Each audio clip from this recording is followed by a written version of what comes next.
Thanks everybody for joining me. Here we are, the true faithful. So, a theme's been running through my practice lately about rising above, uh, rising above the din, the noise, and still to be completely engaged in life, in our lives.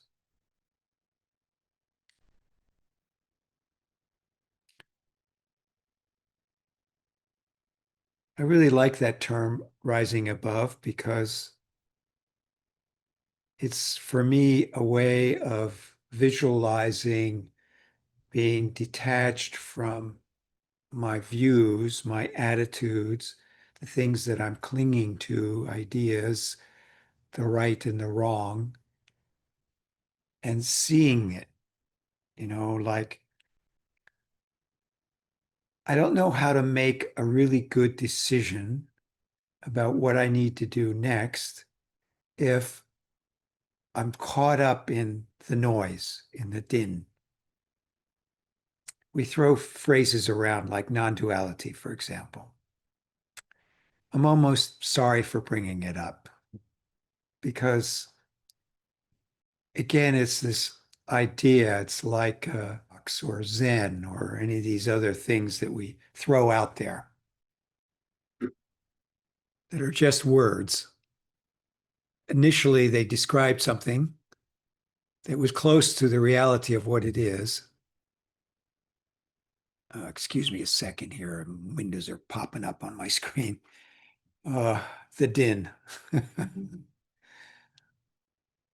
So, getting back to the non-duality thing, I've said before, you can't experience or recognize non-duality from duality. So if you think of rising above, like seeing things for what they are. So it's not like rising above is sidestepping or running away from how things are. They're seeing them. When you're down in there, all caught up in it, and there's emotions and attitudes and other people's stuff just bouncing all around, it's really hard to see, well, what's happening here. So this, for me right now, rising above is my new mantra. It's what I've been using to get me to see things as they are. As difficult as our world is right now, our situation, and with everything that's bombarding us with lots and lots of cruelty and negative things, um, rising above for me doesn't mean not seeing them, not having compassion, not understanding what the roots and the causes are.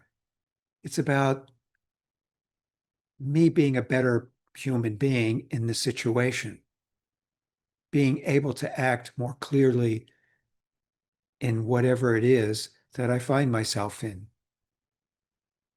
And when we're truly not attached to this idea of I, me, and mine, when we're really selfless, then we really are part of it all.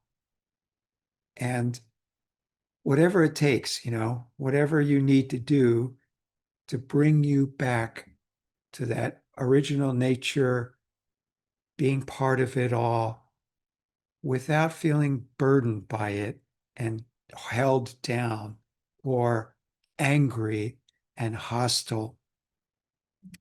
It's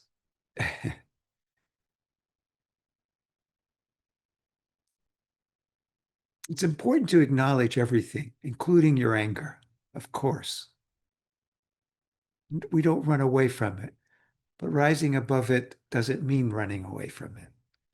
So I don't know if I'm describing this very well, but there's this sense, this place to be that is involved without being involved. There's a place to be where you are for every moment you are totally here, there, it, this, as it is. And then there's places we get sidetracked and become disillusioned and have difficulty in rising above it. So our sitting practice, of course, to me is a perfect example of what it means to rise above. Sitting is rising above. There it is. There's my life right in, here it is. I'm sitting with it, not going anywhere, sitting with it. I'm feeling what it is to be Will right now at this point in his life. Boom, there he is. But selfless is rising above. Selfless, this is not birth and death continues, gaining, loss continues. But that's not who you are, you see. So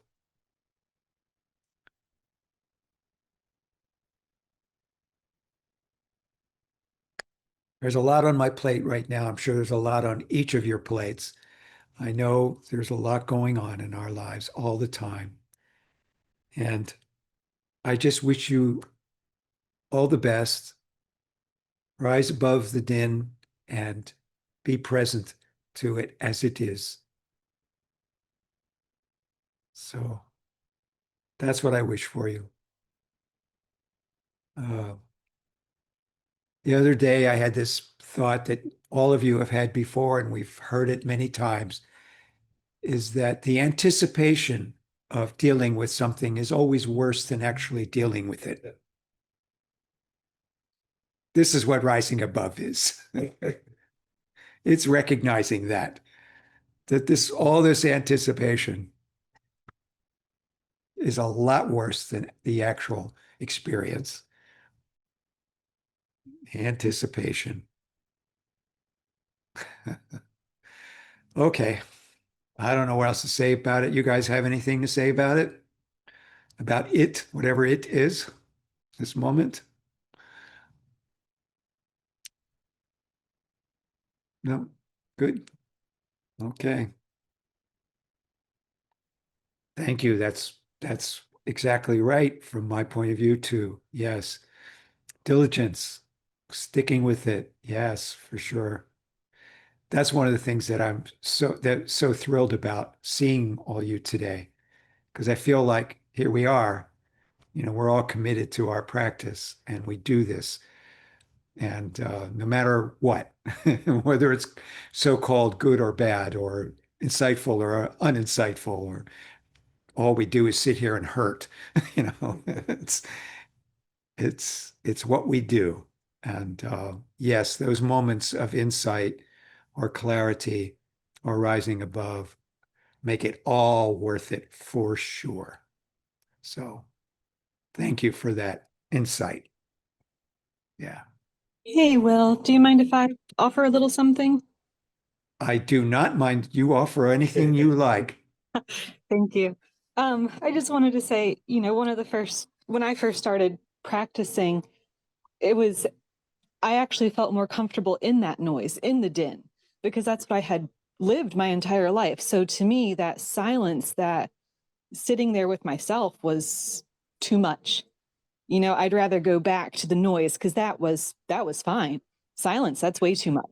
And it's funny how after a time it's actually come to switch, and I seek out that insight, that clarity that comes with the silence that you get when you do sit with yourself and you sit, and practice. So it's interesting how, practice does allow you to evolve in that way as well, to see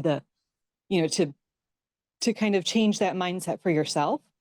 But I think one of the other things that I really enjoy about having come this far in my practice is that when I'm when I see the noise and all the, the chaos going on in the world, instead of getting wrapped up in it now, I can walk into it with that silence in me. You know what I mean? Like I don't have to seek it out anymore. It's already there. Right. It is already there. Welcome. Yeah, welcome home. That's good. Thank you for sharing that. I appreciated that very much. I think we've all had that sort of experience. And that's one of the things when I say it's scary for people when they start to practice, it's for that very reason that you just described. What the noise is what we're used to. Uh-huh. Yeah. Anything else? For me. All right. Thank you. That was great. Appreciate it. Have a good day. Bye now.